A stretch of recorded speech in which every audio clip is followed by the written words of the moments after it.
Hey, everybody. Welcome back to the Golf Podcast. This is episode number 325. And one topic that we like to talk about often here on the podcast is playing smarter golf. Talk about course management, things like that. I love the topic because I think it's something that no matter what your skill level, you can benefit from it. So today we're going to talk about how you can stop wasting strokes. We're going to talk about 5 ways to play smarter golf. Mike, I find this one incredibly interesting. In fact, I just started, we've talked here before about some of our favorite golf books. So I just started rereading Ben Hogan's book. And even when you think about this at the top levels, the highest level, Ben Hogan, he's talking about, and we all want to emulate him. We all look at it and we're like, we think he's hitting just a magical, incredible shots every time. And when you hear from his own voice and he says that he felt like he only hit maybe 1 or 2 shots per round that went exactly where he wanted them to go.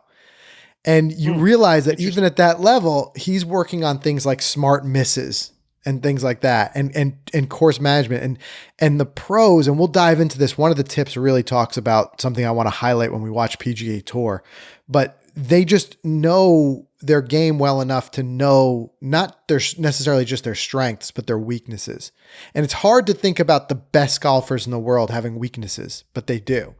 And if you, no matter what your level is, you can benefit from this because obviously if you're a real beginner, you're going to have more weaknesses than strengths. But if you know those, you'll be able to avoid some of the things that are going to cause you the strokes out there. And in fact, I heard somebody, and I apologize for not remembering the name. I follow so many different instructors on Instagram, but there was one instructor and they had asked him, and I just saw this last week. They said, what is the best way to save strokes? Like immediately, what's the first thing you can do? You can tell somebody today and then they'll be scoring better tomorrow. And he's like, avoid penalties and hazards. And we'll talk about that in a second too. So all really interesting stuff. But Mike, you want to talk really quick about, we've got yet another big giveaway. Yet another slated here. You want to tell us about this? Tease it a little bit. Yeah. So tomorrow it's dropping the big FootJoy head-to-toe giveaway. And this was really cool because we approached FootJoy with the idea of this giveaway and they upped it. They upped the game. They wanted to triple it, so to speak. So what they're going to do is give away to 3 lucky winners a head-to-toe outfit. And I believe it includes a FootJoy, obviously FootJoy everything, but a golf shirt, golf shorts, a pair of Pro SLs, a Stay Soft glove, and a pair of the socks. So, other than the hat, it's a true head-to-toe. Yeah. And I think it's pretty cool that 3 people, what is it, like $350 worth of a prize pack? Yeah. I mean, I think even just the Pro SLs alone were something like $150. So, I mean, and 3 of them, and yeah, like you said, I couldn't have said it better. It's just so great working with FootJoy because when we ask them for something, they seem to they take it so much further. We're like, can we give like an outfit away? Because we knew they were sending us some clothes. We always like to say our motto is when we get something, you guys get something. So we're like, if you're sending us some new clothes, can you mind, let's give away an outfit to one of our followers. And they're like, no, let's do 3.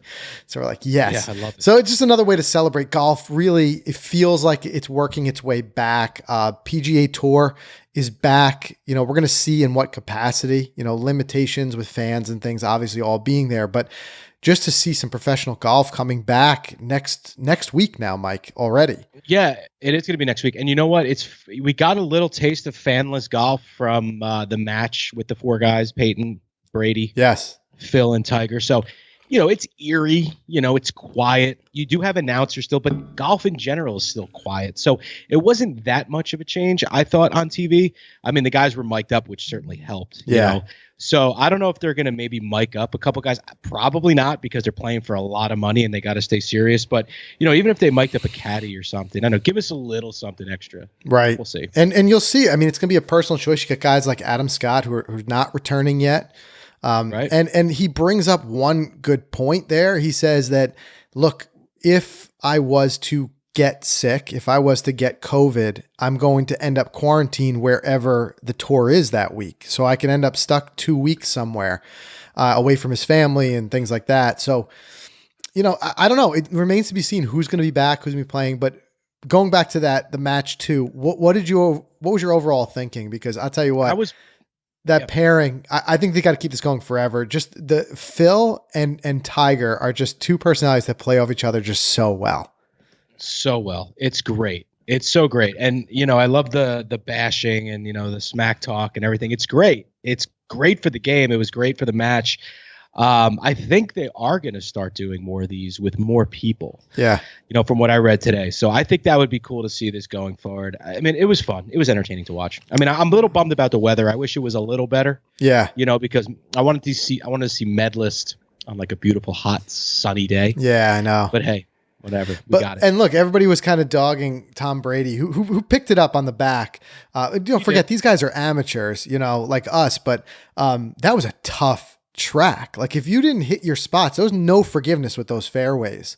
That's why we saw a lot of them off in the woods and stuff like that. That was a tough track. But I was listening to the Pin High Boys, the Pin High podcast, which, guys, if you haven't checked that out, it's a new podcast on the Golficity platform. And these kids, they do a terrific job week after week just chatting about the PGA Tour and things like that. And they were talking about some future matchups. And I thought they came up with a great one. They were like Tiger and MJ. Can you imagine that? Michael Jordan as the amateur with Tiger. I'm surprised he wasn't included in that because to me it looked like almost a match of goats. Yeah. You got Tiger, you got MJ, you got Brady. I wouldn't put Manning, one of the best. You can't complain.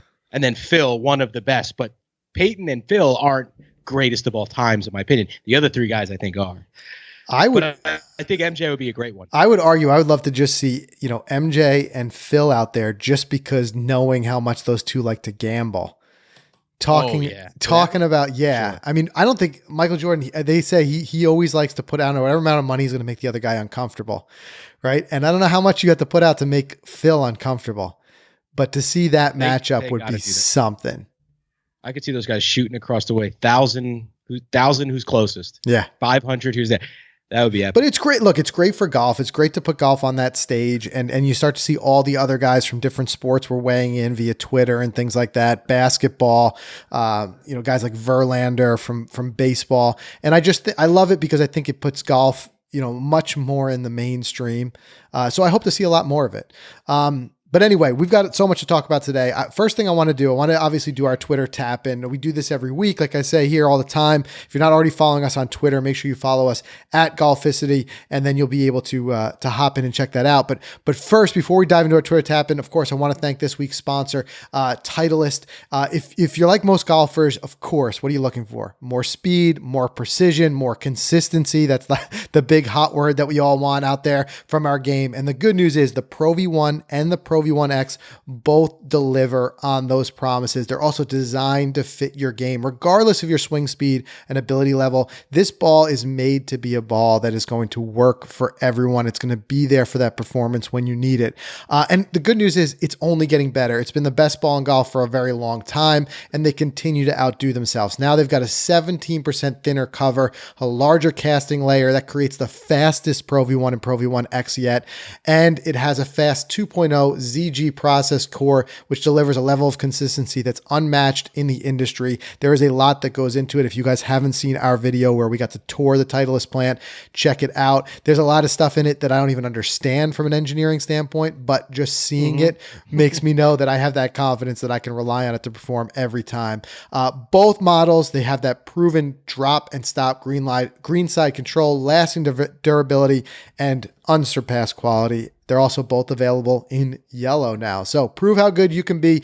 Tee up the Pro V1 and Pro V1X on your next round. Frank, I think it's like if we toured the Tesla plant.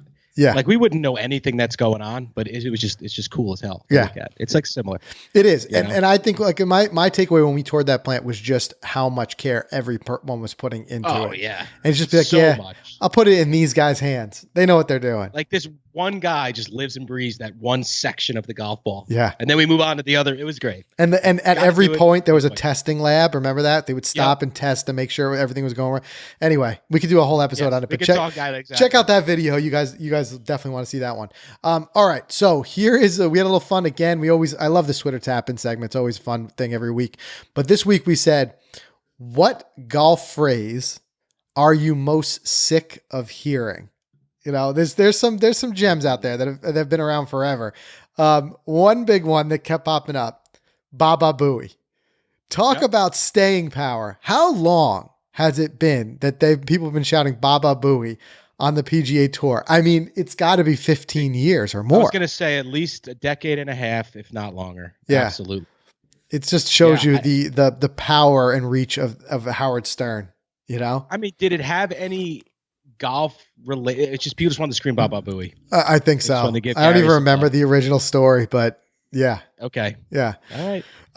I can agree there. Of course. Mashed potatoes would be mine. I mean, I'm just done with that. Which is here on the list as well. Rick Berry said mashed potatoes. Matt Diamond and Darrell Wolf both said Baba Booey. This is a funny one. Sean Ryan, he says, because again, what phrase are you sick of hearing? He says, you're away. Yeah, it sounds like Sean's hearing that he's away a little bit too often. That's great. And then a lot of pet peeves here where people were saying, you know, where other golfers are surprised by how badly they're doing right now and trying to justify it by, like, as Mario Price says, quote, I was killing it on the range. Or S. Lynch Golf says, yesterday I was striping it, rolling it, etc. Yesterday. Yeah. Key words. I love it. Yeah. I think every golfer is guilty at some point of kind of trying to justify your bad play by saying, like, this isn't always me, you know? Yeah. I mean, we all felt it. We felt it for Brady when he was out there struggling, but then he holes out on 9 for birdie. And it's just like, there it is. Yep. There it is. You hear, I mean, a lot on this list. I mean, even DMCM11 says good ball, and a lot of people saying, like, nice putt when you barely missed it. Damien said that.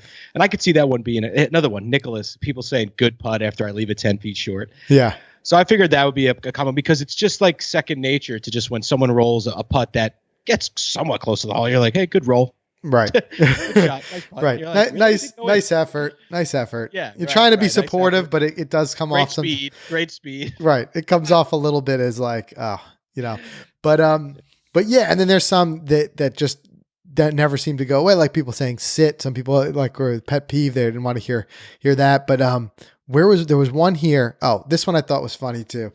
Dennis Celery says he's not afraid to go low. And that one did make me crack up a bit because we all do say that, but it's like, why would we be afraid to go low? Right. Why would we be? Right. I guess maybe saying nerves, playing aggressive. He's not afraid to play aggressive. I play aggressive every shot. Yeah. Every single shot. And another good one that I see here often, there's a couple of them. Ben, as well as Nolan Selby, both say, keep your head down or didn't keep your head down.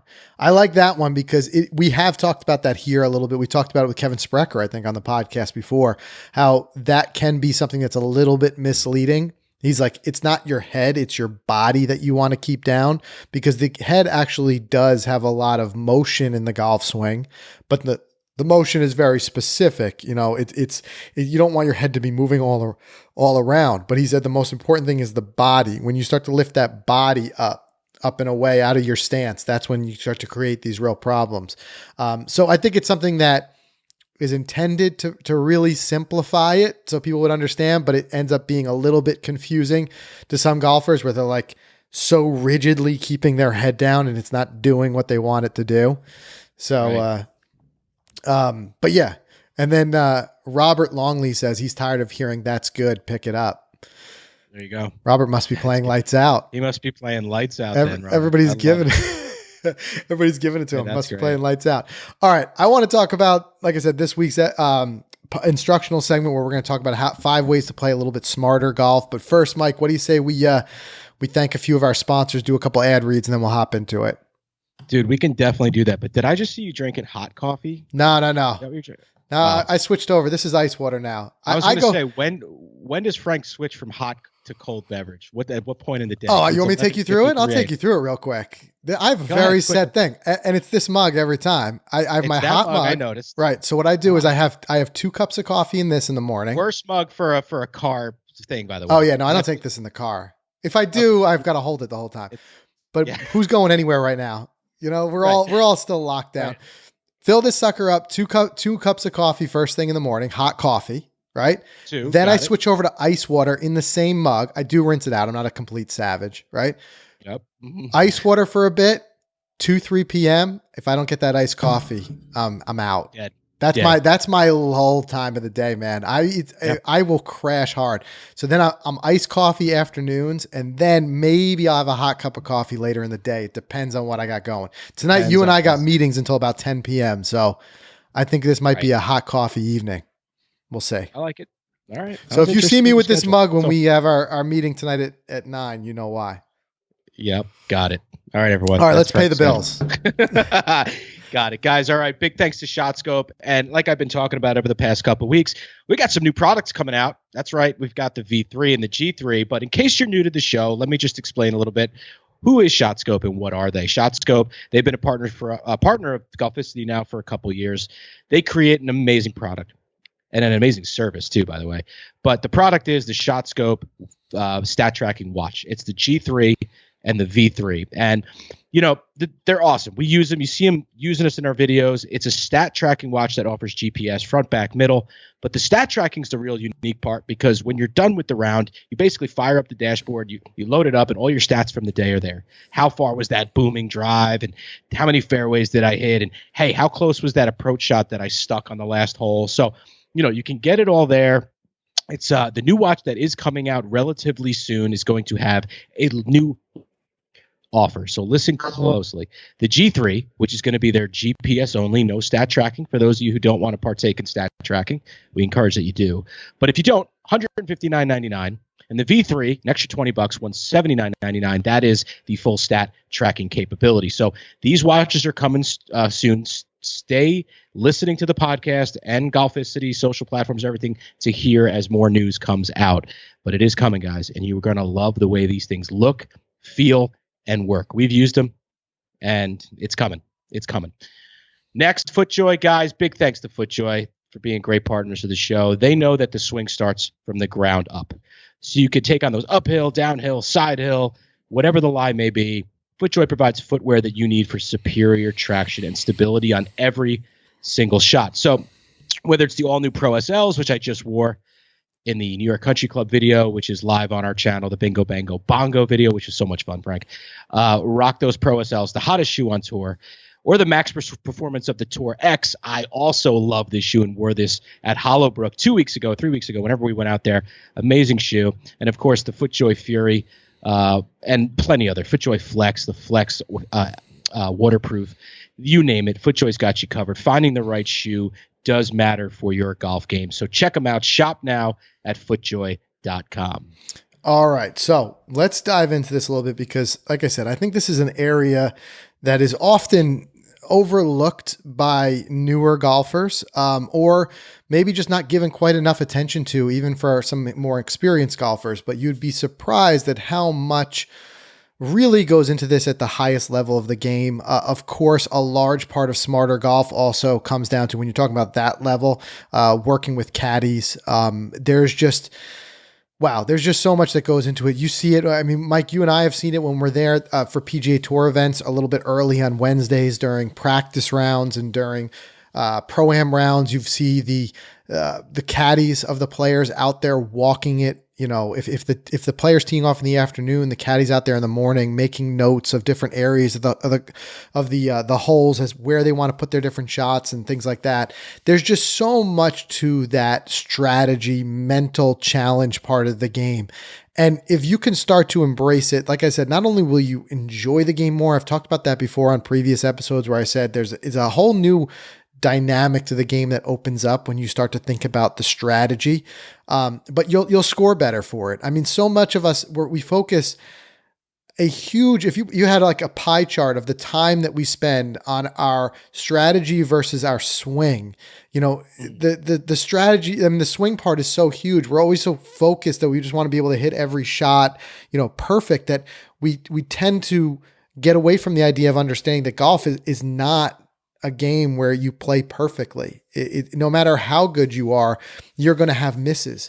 So that's where all those kind of now cliche things come from, like golf being a game of misses and all those things you hear. There's a reality behind it. So if you can be smarter and knowing, those limitations and knowing those risk rewards and all that type of stuff, you're going to score better for it. And I've been challenging myself on this really hard, Mike. And I have a new thing that I want to do. And I'm going to see if I can challenge myself to do this. I'm sure there's a lot of people out there listening who can relate to this right now. When I go out and play a round of golf, oftentimes I don't think about the shot I'm going to hit until I'm standing there in front of it. And this can really cause issues when it's the very first time I'm playing a golf course. I mean, an example of this is, it wasn't the first time we were playing. It was the second time we were playing New York Country Club when we played just the other week. But it had been a long time and I didn't know it well. And very often I'd be like, hey, where's the hole here, Mike? Or I'd say, like, I would sometimes ask you, is there any trouble up there that I should be aware of? Or I'll glance down at my Shotscope and there's a spot where you can click a button and see the hazards or whatever. But I don't put a whole lot of thought into it. And then you think, well, when you play a course that you know well, you always seem to play better. You're like, because I know the course. Sure. Or we watch, going back to, we talk about the match 2 where they played, Medalist, and you kept hearing Tiger saying how much he knows the course. He knows it. Even when he played that hole where he had to play with one club, and Phil's like, well, 4-iron seems weird here, but I'm not going to question you. You know this course so well. So I thought, well, obviously I can't know every single course. So what can I do? And I'm going to try to make it a mental plan to, before I play around, maybe the night before, and I know you do a bit of this, Mike, is to look. Every golf course now, it seems like they've got all the information, the hole by hole or whatever, or the scorecard on their website, is to look it up and try to go in with a plan. Like, just kind of plan out every shot. Doesn't mean every shot's going to execute that way, but if I plan it ahead and don't leave myself to the last second to make the judgment call of what shot I'm going to hit, I think it'll be comforting in a way that, like, I don't feel as stressed to whatever, if I just know, like, this is the shot I'm hitting, and not be second guessing myself, but also get myself in less trouble. Cause there's so many times I'm thinking back to, like, that course we played. What was that course near Port Jervis, New York, that we played? Oh, High Point. High Point. Remember how tricky that was? If you didn't know the course, like, even the first hole, we both drove it through the fairway. And now knowing, like, because we're thinking, like, okay, you look at the scorecard, you look at that number, you see par 4, 450 yards. You'd be like, it must be a driver hole, but it's not necessarily. So we'll talk about that in a second. But my personal goal is going to be to try to look at the holes beforehand and go in with some sort of plan and see what it does to my score. That's the first and foremost. And I know you do a bit of that. So I want to try that out. But the biggest note about playing smarter golf is that some golfers think that they're just not good enough yet to be worrying about course management. It's just not true. It's just like when we talk about with fittings. Sometimes the highest handicap golfers stand to benefit the most. Similarly with course management, it just, by avoiding trouble, by avoiding areas that are going to penalize you, you're going to be surprised at how much better you can score. So our first tip would be, don't assume driver. It's very easy when you step up to a long par 4 to assume that, it's a driver hole. But again, let's use the most recent example we have, which was the match with Tiger and Phil and them. It was surprising how often they're playing from the tips. They're playing long holes, how often they stayed away from driver. And we saw, like, Brady hitting a 2-iron off the tee a lot, and some of the other guys. And you just realize that as amateur golfers, oftentimes we just, if it's anything par 4, par 5, we're hitting driver. And the reality is, course designers know that, and they'll often set and place things out there, hazards, water, tightenings of fairways that are there for that driver distance. And by simply, on some of those, making a smarter teeing decision and clubbing down a little bit, you're going to put yourself in a spot where you can make the fairway and make it a better chance. I mean, again, going back to this idea that so many strokes are lost from hazards, similarly, a lot of strokes are lost. It may not go into hazard, but you drive the ball just a little bit right or left and end up in that tree line, and your next shot has got to be like this 20-yard punch shot because that's all you got. And that's almost essentially the same as a penalty there. So yeah, and it makes me think, because we're playing Black Bear this Sunday up in Crystal Springs. Actually, as this episode is, as you're listening to this, we're probably on the course. But there's a course that I know right out of the gate. Now, you and I are partners here, so I'm happy to help you because we're playing a little friendly match against the Inside the Leather guys. So Like you don't need drive. It's a long par 4 followed by a long par 5. That's the green is surrounded by water. You don't need driver on either of those holes. Yeah. There's just too much trouble. But you're absolutely right. It is a common thing. You see a long yardage, you grab the driver, the big stick, you head up to that tee box thinking you've got to chop some of that yardage down. Right. It happens. And the reality might be, let's say the difference in my driver versus my hybrid, right, might be a difference of maybe 30, 40, maybe 50 yards, right? Which ultimately is not necessarily always going to mean the difference of being able to reach that green in 2 or not. But it may be a difference of taking certain things out of play. So things to look for would be hazards, OB, and as well as, rough. Rough can be a factor. I remember when we played Ridgewood, it was such a punishing rough just off the fairway. But look, whether OB is present, is there a narrowing of the fairway? Is there something, can you look at it on your scorecard if it's the first time playing it, whatever it may be, and then think, is there a club I can hit that would take some of this out of play? We talk about it like the analogy of playing football, American football for those who are listening in other areas of the world. But we say like a good quarterback will survey the defense before calling a play. Similarly, before you call a shot, you have a shot that you're going to want to try to execute, survey the defense and look. But of course, you're not going to put driver away on every hole. We are not advocating that in any way. Driver is a scoring club for those long par 5s, long par 4s often. But I think if you just move out of the mindset of always assuming it, don't assume it just because it's a 4 or 5, you'll stand to benefit. And we've seen it so many times that, like I said, the PGA Tour level. I can't tell you how many times we've seen following guys like Ricky Fowler, who's already not tremendously long off the tee, long compared to us, but in relation to the rest of the PGA Tour field. I can't tell you how many times I've seen that guy hit 3-wood or a long iron or something off of a tee on a long par 4. It's just smart play. It's often smart play. It should be all about the next shot. That's it. In that case, that's it. Anything that can, yeah. Go ahead. Sorry. Anything that can take those trouble out of play is important. Right. Right. And going back on that second hole of Black Bear, the par 5, you cannot get home in 2. I don't care who you are. Right. You can't. I mean, you're not hitting a 230-yard hybrid to a green surrounded by water and sticking it. It's just not going to do it. Right. So why hit the driver off the tee and risk that all OB left and that other fairway that's right? You're absolutely right. Right. And look, this is just the first tip. We could go on and on about this because we could extrapolate this out to other shots. And a good example is those par 5s. Sometimes you're like, trying to reach it with a 3-wood or something like that, where that may bring, if you come up short, maybe the green is heavily bunkered in front. For that reason, they know the guys who are trying to go for it in 2, and if they come up short, they're in trouble in a greenside bunker. Versus, let's say you say, I'm just going to hit a 5-iron here and leave myself 100. I know with a 5-iron I can hit the fairway up there, and I'm going to leave myself 100 yards out. I would almost rather, in a lot of conditions, have a 100-yard wedge shot from a fairway where I can pick a target on the green versus being stuck in a greenside bunker, with any degree of possible lies in there and possibly short-sided, all those things. So it's just being smart and not taking, to a certain extent, taking that distance out, because I'll tell you what, it's been my thought process for a long time. It just was always, as an amateur golfer, it was just like, what's the yardage and what club can I hit the furthest to cover the most of that yardage was my only thought all the time. Step up and swing. What can I cover the most? Now I'm starting to think backwards and being like, where do I want to leave this shot?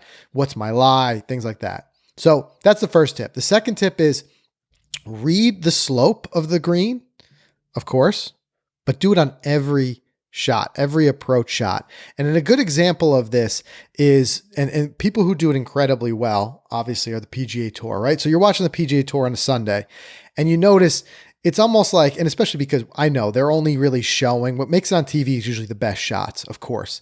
But you see these approach shots and it seems like their ball is magnetically attracted to the hole. It seems like wherever they hit it on this green, it just starts moving down towards the hole. Now, I know some of that's spin, but a large part of the reason why that happens is because the pros, and along with their caddies, are so adept at understanding the slope.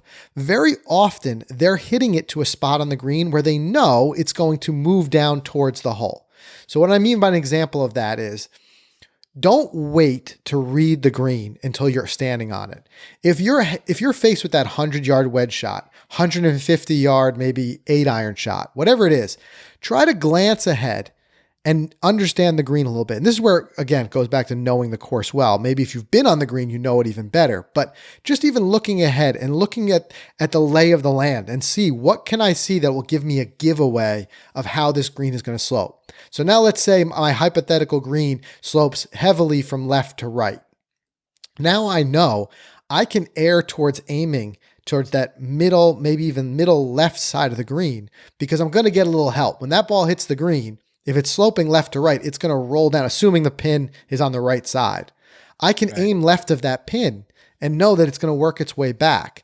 Also, we've talked about this before, trying to leave yourself on, somewhere on the low side so you can leave yourself with an uphill putt. So again, looking at that slope and seeing where is the pin in relation to the slope. If it's sloping up towards the pin, possibly erring on the side of leaving it a little bit short. And again, when I say erring, because of course we would all love to hit our number every time, hit our pins every single time. But the reality is we have to factor in some degree of miss. And that factor goes up depending on the club, the shot, the lie. If you understand that, you are essentially assigning yourself a bigger miss buffer. So instead of your target being this like one pin, your target might be this area where you feel like more confident I can land it somewhere in this area, and then move that area around based on, what comes into play with it. But if you do that, again, instead of just saying, all right, glance down at my watch, I see this is a 150 shot, I'm just going to hit my 150 club. Add some more factors into that decision-making process. And a big one could be slope. Look at that slope. Where does it slope? And change your target a little bit based on that. And that's another big one. I love it. That makes sense. I mean, because there's a good chance that if you've got a 115 to the flag and it's on an uphill slope, that pin, then it might result in a club change for you. It might result from going from a 56 to a 60, for example, and hitting a 105, 108 because you want that uphill putt. So I think this is a great tip. For sure. That's a great analogy for it, because you can say, I can err on the side of, especially if you're in between clubs, err on the side of coming up a little shorter if it leaves you an uphill putt. There's a lot of smart decision making that can go into it. Think about the margin of error. If I hit that 115 club and I stick my shot and then it bounces 7 or 8 yards and it goes off the green, now I have a short-sided chip shot, and now I'm back and forth. It could result in 3 or 4 more shots and you blew up the hole. Where if you just come up 10 feet short, all right, it's not the worst thing in the world, but you 2-putt up a hill, pick up your ball and move on. That's it. That's exactly right. And when you start thinking like where, if a club is like your max distance with that club, if let's say your 115 shot is a full swing gap wedge, well, it's harder to be accurate with a full send 100% shot versus maybe backing it down to a lesser, a higher loft club, and smooth a lesser loft club, yeah, and then just hit it not as hard. So there's so much that comes into it. But again, if you can I'm just trying to like shift people's minds, especially the newer golfers, and just get you thinking in a different way. And if you start thinking in a different way, you'll be surprised at how your game benefits for it. Another thing is treat each hole as a new challenge. My favorite. This is the big, talk about, like, this goes back to our Twitter tap and things that you said a little bit too often. All the time we say, or at least you think, you've got to make up for something. I just made double bogey on that hole. Now I've got to make up for it. There's really no way to make up for something. It's happened. All right. When you start to get away from your strategy, that's when the wheels come off. So let's say, for example, you go into this and like like I said, I'm working on this hard where I'm going to go in with a strategy, right? But let's say I've got that strategy and I see on the fourth hole, my plan was to, it's a par 5. It's incredibly long. So my plan was to hit, driver to a certain spot, ideally, and then hit 5-iron and then hit a wedge. But now I just came off of on the previous hole, I made double bogey. And now all of a sudden I throw that all out because I got to make up for it. And now I'm like, I hit my driver and I'm like, forget the game plan. I'm going 3-wood because whatever. And then I put everything into it and I don't make good contact with my 3-wood. And I just, just blade it like off into the woods or whatever, OB or something. Now it's things are really happening. The wheels are coming off and the double bogeys start to stack up. So You just understanding that concept that you can't make up for something. It's done. There's nothing you can do about it. The best you can do about it is learn from it. And when you play this course again and play that hole a little bit differently, but keep to your strategy. And this is where discipline comes in big time. It's golf is a game that requires tons of patience. It requires tons of discipline, but you can train yourself on that discipline by just sticking to it over and over again, and you'll become more comfortable with it. But figure it out. Go into that game plan ahead of chance and don't change the strategy just because you're playing worse or better. I've seen this even at, again, highest level, PGA Tour. Guys going with a strategy, they're playing really well, and then they try to do something like protect their lead by playing a little bit more conservatively. Like they're maybe that wasn't in their plan to play a certain shot or whatever. And then all of a sudden we start to see these guys slide. And it's like, what's happening here? You know? Right. So it can be important no matter what level you're doing, but the only real reason you should ever change your game plan in the middle of a round is if the conditions require you to do so. If you're playing like we did in Scotland and the weather changes seemingly on every single hole, and then all of a sudden, maybe your play was driver on a certain hole, but now there's this crazy wind that is just going to take this ball OB, and instead a knockdown 3-iron is a better play. There, change your strategy, but otherwise, don't go shifting your strategy on a whim based on score or things like that. And I think that's a big one I'm working on too. It just takes discipline. It's so much easier said than done, Mike. Yeah, for sure. I mean, one of the things I like to say is treat it as if you're going out and playing 18 separate rounds of golf within one round of golf. Yeah. Each hole is its own, that's your own game that day. And, then if you mess up, you move on and you try it again on the second hole. Yep. And I love it. This is really key. It'll keep your mental game sharp. I think it'll keep you more in the round. It'll help you forget what happened, like you said on the previous hole. So this is huge. That's it. Just put it in the bank. It happened. Move on. Another one, again, building on what you just said of knowing your game, would be knowing when, where, and how you can kind of go after the flag. It's fun. We want to see like what the guys do on TV and just be pin hunting out there. But the reality is you shouldn't be pin hunting every time. There are times when you just want to ignore the flag and just get your green in regulation. Just go after putting it somewhere on the green. But a good way to do this is really it comes from like a big time self-realization, like knowing yourself, knowing your game. So one practice that you can do, because we all experience different levels of accuracy with different clubs. But as you're working through some practice on the range, work through those clubs that would be your green hitting club. So maybe it's like your 7-iron down through your wedges, and start to take notice at the distances. Aim for different flags that are out there on the practice facility on the range, and notice how accurate you are with different clubs. And then have like kind of a cutoff point. If you notice that from, let's say, 125 yards and in, you feel very confident in your accuracy. You feel like a vast majority of the time you are able to come close to that target, that pin. So then maybe you say 125 is now my new cutoff. For 125 or under, I'm going pin hunting. At 126 and above, I'm just going to aim for the fattest part of the green and try to get my green in regulation, because you realize that, let's say anything I hit 126 or more, I start to notice a severe drop off in my accuracy numbers. That might be that cutoff. And again, it comes back to you've made a smart decision here based on data that you've learned from the range. Don't go changing it on the day. That becomes your strategy. Lock it in. Only wary of a little of a caveat of that, I might say, is if you're on the range warming up before your round or even the first couple of holes, and we all know what this is like as golfers, even PGA Tour golfers. Some days you've really got it, some days you don't. You can err on the side of getting a little bit more conservative there. I think that's a safe play. If all of a sudden you're on the range, you'd be like, I don't have it. Even with usually 125, I can hit my pins, but today there's just something just a little bit off, or the weather's a little bit of a factor. Even at that clubs, I'm not going pin seeking. I'm going to give myself a little bit of a buffer. And the buffer, look, that's something we can go into. It's got to be smart. You got to look at that pin. Where is it placed?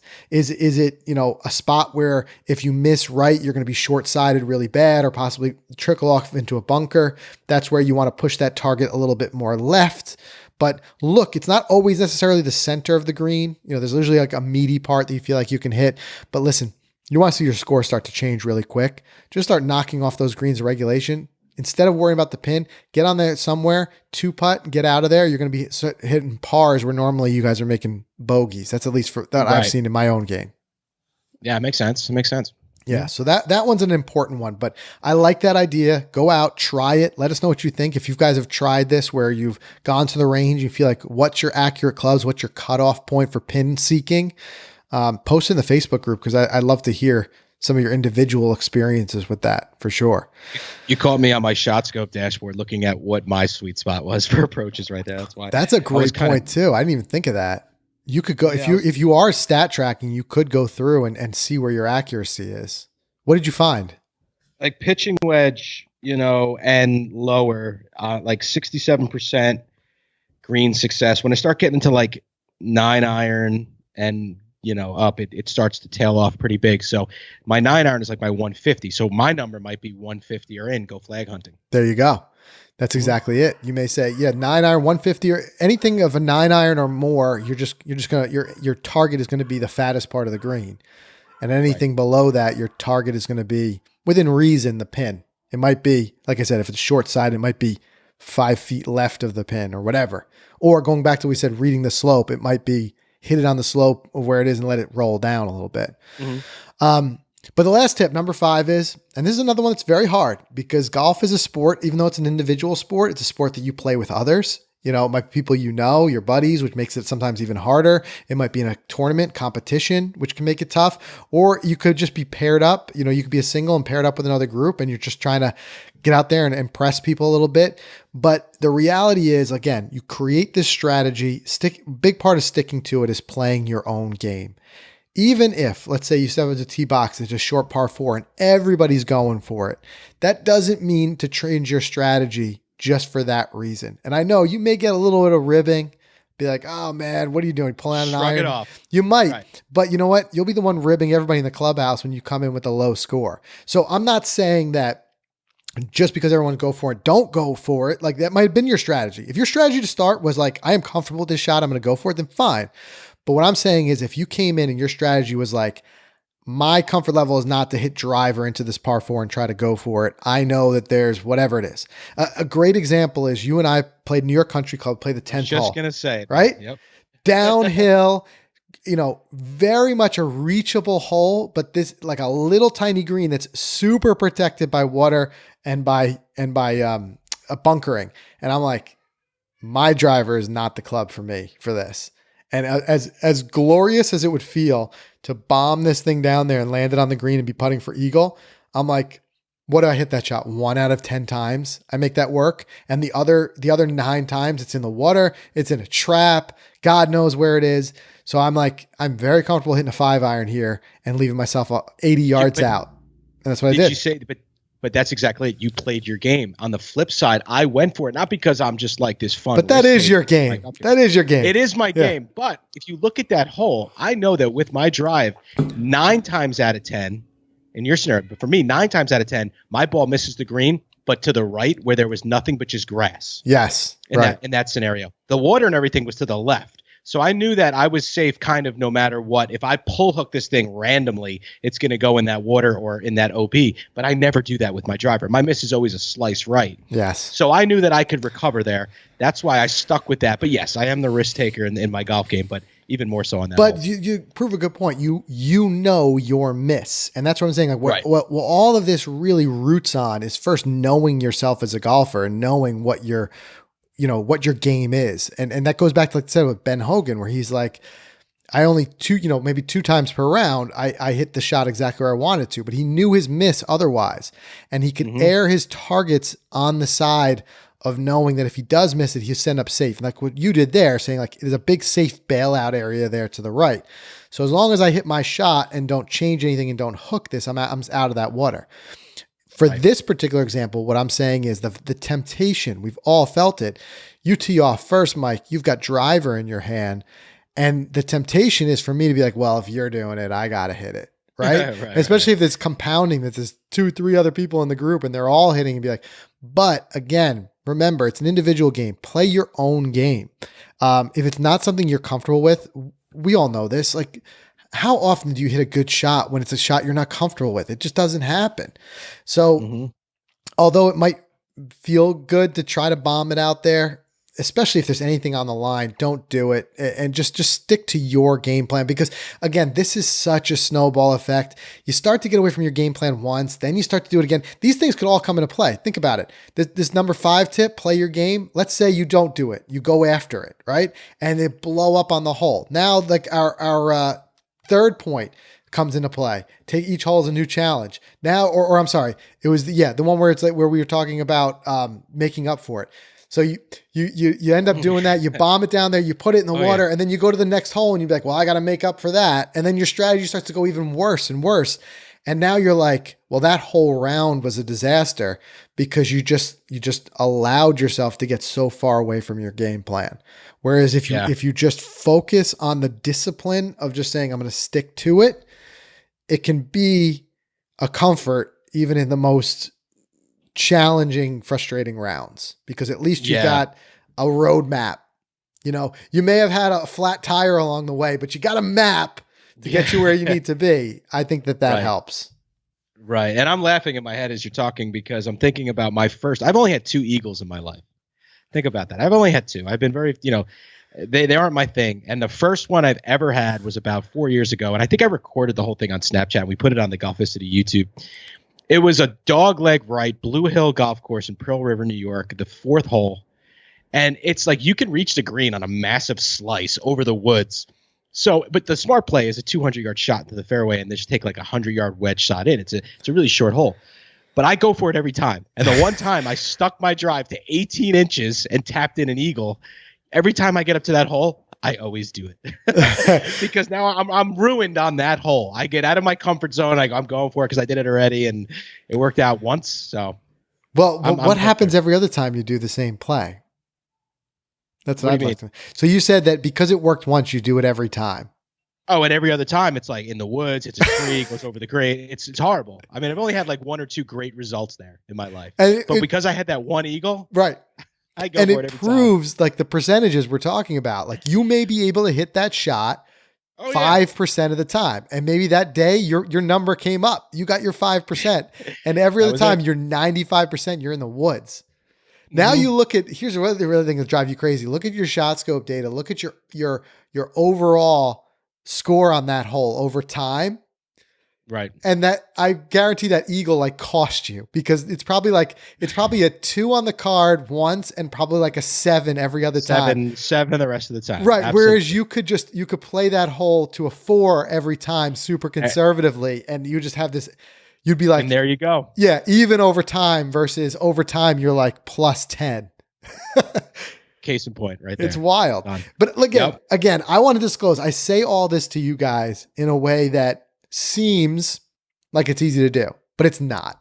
I know everything I'm talking about here is a challenge. I know golf is a game that'll lure you to try to stretch your ability, to try to go for it when you shouldn't go for it, to try to play a club you shouldn't play, to try to make up for a bad score when you shouldn't. The reality is, what I want to just bring to light is when you start to play the golf at a different level, you start to realize the importance of these things. And you start to realize that golf is not just a swing. Golf is not just going to the range and learning how to take a full swing. Golf is learning how to understand and respect its difficulty and play it in a way that gives yourself the best chance of scoring with whatever game you've got at that moment, that day, that week, that year, whatever it may be. So that's something, if you can gain that understanding, you'll score better and you'll understand your game better, so you'll know what to work on. And then you can adjust your strategy over time as your game improves and as you're better and better at hitting certain shots, and as your percentage of miss goes down for certain shots, you can start to work things in. But playing just with the game you have and just respecting that, trust me, you'll you'll benefit from it because you'll be wanting to share that scorecard in the Facebook group or wherever, because you'll be like, at the end of the day, you know, the score is something that can really benefit from smart play. So hopefully you guys like these 5 tips. And I think they're all super important. Dude, I will be listening back to this episode on my drive to Black Bear Sunday, because I know it'll be live at 7 a.m. right on their way to the round, because this is one of my favorite episodes in a long time. I think this is the episode that helps your golf game big time. I totally agree. And I'll report back on how this is, because this is going to be my first time doing it. We're playing Black Bear on Sunday. I am going to, ahead of time, go to their website, look at the scorecard, because I played it once, but I don't remember it well enough. And maybe I'll even rewatch that vlog so I can see some of the different. And I want to go in ahead of time, knowing each hole well enough to know generally what shots I want to hit. And, you know, from there, there's some adapting. I may plan to hit a driver and hit it on the right side of the fairway, and it doesn't happen. And then I may have to adapt, but then just try to work my way back to the plan. Maybe it's like, oh, my drive pushed it right when the trees. I'm going to punch it out to around about the spot and go back to my plan, rather than saying, well, one shot went bad, take the whole plan and throw it out the window. That's what I got to get away from. So I'll report back to you guys on how that went. I'm going to try it, and we'll see, because we got to beat the inside of the leather, guys. Yeah, you know, you're my partner. Yeah, come on, man. Definitely. God, who wants to hear Ronnie? We know he can talk. If he beats us, we're not going to hear the end of it. It's one thing for him to beat us in a video game, but we can't do it on the course. No. So make sure your hips are firing through on all cylinders. Orange whip yourself to death when you get there. Stretching like crazy. Yeah. Let's go. All right. I hope you guys enjoyed this one. If you've got any smart tips of your own for way to play a little bit smarter, let us know. You can post them in the comments. You can post them in the Facebook group. We'd love to hear them. You can get to the show notes for everything we talked about today by going to golficity.com/episode 325, or as always in the Golficity app. So wish us luck Sunday. I think we got these guys. In the meantime, we'll see everybody again next week.